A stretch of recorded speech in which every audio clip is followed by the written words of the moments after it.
राष्ट्रोन्नति के पथ पर नित्य प्रेरणा। एक दिन, एक पृष्ठ, एक विचार। श्री गुरुजी समग्र 12 खंडों का संक्षिप्त रूप भारतीय विचार साधना पुणे द्वारा प्रकाशित किया गया है। मैं डॉक्टर श्रीमती स्वाति सदानंद गोडबोले इन विचारों के एक पृष्ठ को प्रतिदिन वाचन के माध्यम से आप तक पहुंचाने का प्रयास कर रही हूँ। यह प्रकाशित विचार हमें प्रतिदिन प्रेरणा देते रहेंगे। आज दिनांक 14 मार्च का विचार, प्रयत्न ही परमेश्वर है।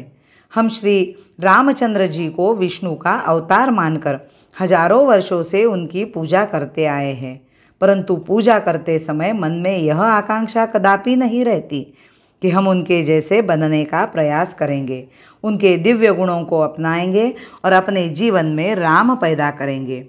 आज भी यह भ्रममूलक भावना हमारे समाज के प्रत्येक व्यक्ति में ठूस ठूस कर भरी हुई है।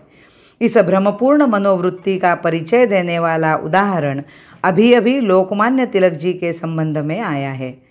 तिलक जी आधुनिक भारत के एक अतिश्रेष्ठ कर्मयोगी, महापुरुष तथा राष्ट्रीय नेता थे, पर उनकी मृत्यु के पश्चात उनके अनुयायियों और जनता ने उनके चरित्र तथा महान गुणों का अनुसरण करने का प्रयत्न कर उनकी राजनीतिक परंपरा को स्थायी बनाने के स्थान पर उनके पुतले खड़े किए, स्कूल खोले, चंदा जमा किया, जयंतियाँ मनाई, यहाँ तक कि उनका चतुर्भुज चित्र छापकर भगवान कहकर उनकी पूजा की और यह सूचित करने की चेष्टा की कि तिलक जी अवतारी पुरुष थे।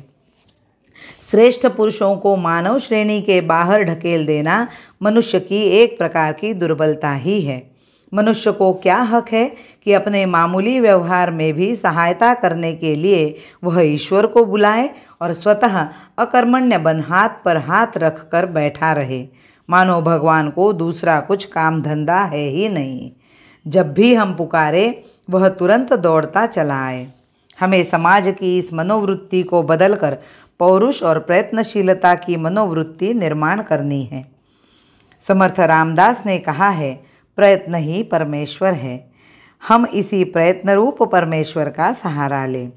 यह हमारी कर्तव्य भूमि है। इस प्रकार की भावना रखकर प्रयत्नपूर्वक कर्तव्य पथ पर अग्रसर होना चाहिए। यहाँ पर महान आत्माओं की पूजा होगी, सम्मान होगा, पर परमेश्वर के नाते नहीं, श्रेष्ठ मानव के नाते।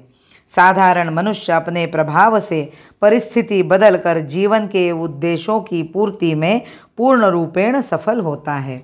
हमारी भारतीय परंपरा को छोड़कर संसार की सभी सभ्यताओं में इस प्रकार के हुतात्माओं की पूजा की जाती है, उनको आदर्श माना जाता है, परंतु भारतीय संस्कृति की परंपरा में इस प्रकार का आत्म बलिदान कुछ अंश में दुर्बलता का चिन्ह माना जाता है।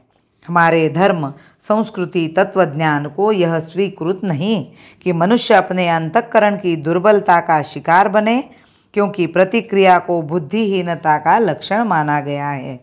बुद्धिहीन पशु ही प्रतिक्रियात्मक जीवन बिताते हैं। शांत चित्त से, बुद्धिमानी से काम लेते हुए सोच विचार कर विकट परिस्थिति को पार करने की उनमें शक्ति नहीं होती। जो न रुकते मार्ग चलते चीर कर सब संकटों को, जो न रुकते मार्ग चलते चीर कर सब संकटों को, वर्ण करती कीर्ति उनका, वर्ण करती कीर्ति उनका, तोड़ कर सब असुर दल को, तोड़ कर सब असुर दल को, तोड़ कर सब असुर दल को। भारत माता की जय। वंदे मातरम।